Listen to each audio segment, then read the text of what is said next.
All right, here's a 1916 Obendorf. It's got Bavarian markings on it. All right, we're going to give this a try. See how we do.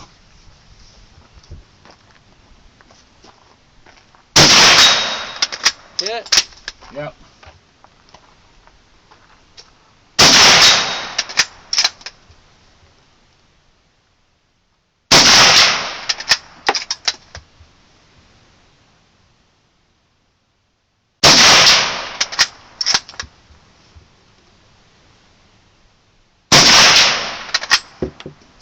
That's a 9-inch metal disc down there. 9 inches.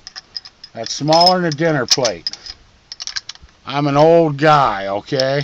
For me to see a 9-inch disc at 100 yards makes me happy, let alone hit it. All right?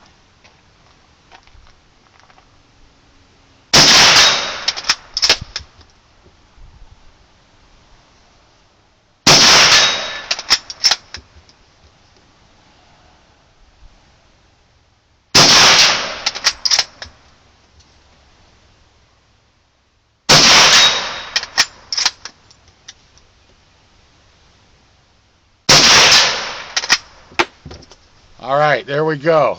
Here's another battle-tested Gewehr 98. Okay, they're a 100-year-old rifle. They still shoot like a dream. Thank you for watching.